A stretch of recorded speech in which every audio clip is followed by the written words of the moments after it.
Ndabona mwese hano uyu munsi mwatsinze. Tugiye gukomeza unit yacu evolution theory. Mbere yuko dusoza unit yacu hari abafite ikibazo. Tubwire kubera iki? Iyo ngugu yaturutse mu muntu, iyo ngugu yaturutse. Iyo nguge nayo yavuye ku bwihindurize butavuzweho n'abashakashatsi. Ahubwo tugiye kwiga ibice bine bigize theory zacu. Theory ya mbere ni Ramocrazy theory. Ramocrazy theory. Uyu mushakashatsi yavumbuye ko Ramocrazy theory yakomotse ku binyabuzima cyangwa kwihinduriza. Noneho tuza gusanga ko buri kiremwa cyose gishobora guhererekanya uturemangingo twabyo cyagize bitewe n'ubwihindurize. Dufite urugero dufite ni urw'inyamaswa yitwa giraffe. Giraffe ni agasumbashyamba. Agasumbashyamba turabizi ko gafite ijosi rirerire cyane. Iryo josi rirerire rero kajya kurigira nabyo byakomotse ku bwihindurize bwabaye, kubera ko kakundaga kurya imbuto zo mu biti birebire n'ibyatsi birebire, amababi y'ibyatsi birebire, kajyaga gakunda kwisimbukuruza bituma kagira ijosi rirerire. Tunyarwe tujye kuri theory ya kabiri, Darwinisme theory yo turaza gusanga ko uwayivumbuye yavuze ko buri kinyabuzima gifite ibisekuruza. Ibisekuruza ni kwa kundi ubusanga ihene, buri kinyabuzima, ihene, intama, inka n'ibindi binyabuzima, n'umuntu afite inkomoko yayo. N'ingurube n'inkoko. Turaza guhita tunyarukira kuri theory ya gatatu, Neo-Darwinisme theory. Iyi Neo-Darwinisme theory uyu we yaje avuga ko buri kimwe cyose tubona cyakomotse kuri siyanse, aribyo biriya bita za DNA. DNA twakundi bafata akaremangingo kamwe bakagahuza n'akandi bakabyororera mu mashini cyangwa se mu wundi muntu bikazabyara ikinyabuzima. Uyu mushakashatsi wa gatatu yizera ko buri kinyabuzima cyose tubona cyavuye kuri siyanse. Bihita tunyarukira kuri theory ya kane. Iya kane go out. Iya kane yo turaza gusanga yitwa special creation. Iyi special creation niyo noneho uyu yavumbuye n'umushakashatsi bita David. Uyu David yaje avuguruza ibi byose twavuze. We yavuze ko buri kimwe cyose tubona hano muri ubu buzima, buri kiremwa cyose tubona mbere y'uko bibaho byose bifite uwabiremye. Ariyo mpamvu bamwe usanga bizerera mu kuremwa. Ubwo rero ndakeka isomo ryacu turirangije. Hari abafite ikibazo? Tubwire. Nuza David wasubirishijemo bari abatatu ni wavugishije ukuri cyangwa niba ari abatatu bavugishije ukuri? Warakoze cyane. Ibyo by'ukuri ntabwo mbizi nanjye. Ugomba kwizera ibingibi byanditse hano twize, ukizera ko bariya bose bavumbuye, naho ibyo by'ukuri ntabwo bibaho. Ugomba kubifata kugira ngo ubone amanota. Byose ugomba kubifata, nimba ikubaza ukazabona amanota. Murakoze, tuzasubira ubutaha.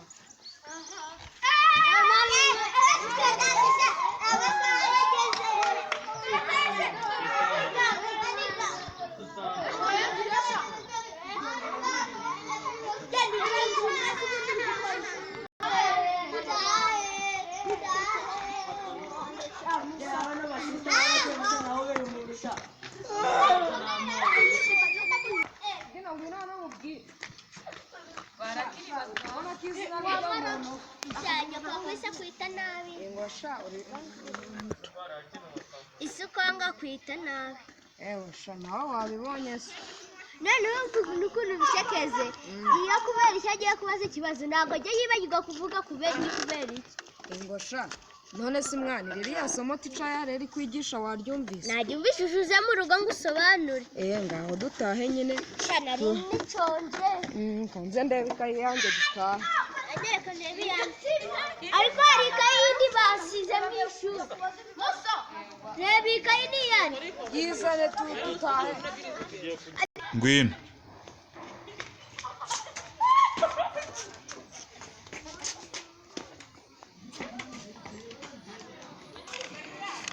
Yego.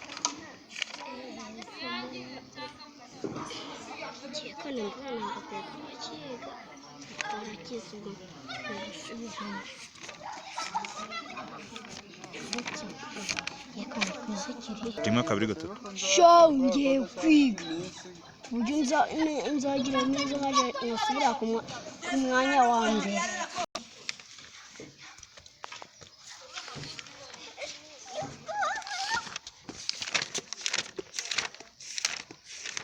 Kuberiki sha? Wicaye aho ngaho waramutse? Yego papa. Umeze gute? Mbese neza. Kono uri kwiga. Kono noranzi kukunda kurota nanzozi warosera? Narose. Cyo mbwira rero. Narose. Umusaza ufite ubwanwa bw'umweru kumwe n'imisatsi y'umweru. Tukagira inkuru rero. Ku gakoni. Nuko arambwira ati ngo ngiye gusobanukirwa ibintu byose. Umusaza? Ese yari yambaye ute? Nyine yari afite ubwanwa bw'umweru n'umusatsi kubera kugendera ku gakoni. Nyine wasanga ugiye kubona umuntu udaha gusubiza ibibazo byose wagize. Rero kanze ngende ku kazi naho ku mugoroba. Ntabwo ibibazo byawe ngo mbwira twumve rero. Ufite utansobanuriye papa. Ndagusobanura iki se? Mama hanaba. Ejo wambajije ukuntu cyatumye nkwita kubera. Ngiye kubigusobanurira rimwe. Akumva? Rero ukiri uwo mwana nakundanye na mama utari wavuka. Mutera inda. Kwari turi abakene nta mafaranga. Ukumva? Turangije rero niko kuvuka kwawe rero mama wahita. Ukimara kuvuka mama yahise apfa. Ukimara kuvuka mama yahise apfa. Amajije gupfa rero ndareba. Kukimana inkoreye ibi bintu mama warapfuye uri uruhinja nta mabere mfite basi ngo nkonse ubu nenda bigenze ute koko. Ubwo rero niko guhita nkwita Kuberiki Peter.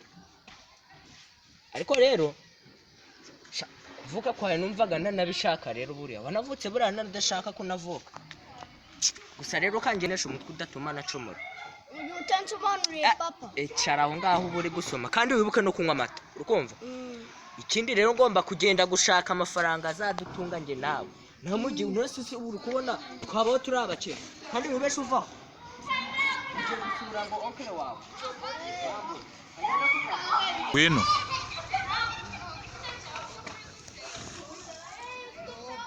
Bitabye kubera iki? Byiza.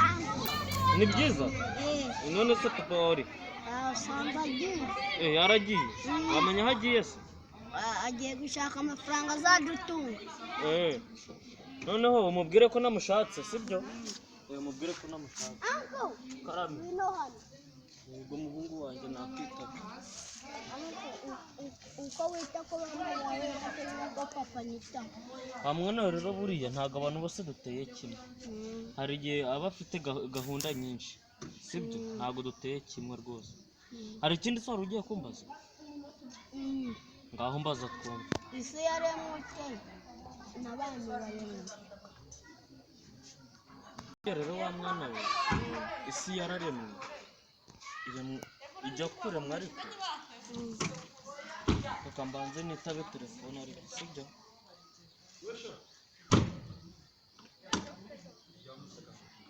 Ndi gukumva.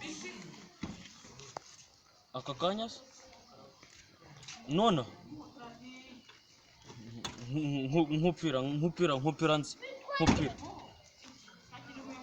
rero kubera iki sibyo ikibazo cyawe nta mbonye uko nyigusubiza ngize ikibazo gitunguranye sibyo ndatashe ngiye kureba uko bikemuka uzaboneka sibyo kuwa mbere uzaboneka uzaba uhari muraho nitwa Liliane muzakane kuri subscribe mukore kunzogera no kuri on iki gice cyari icya mbere cya kuberiki ushaka kudutera inkunga azabikora ibyo Imana izamuhereza umugisha bye bye turakunda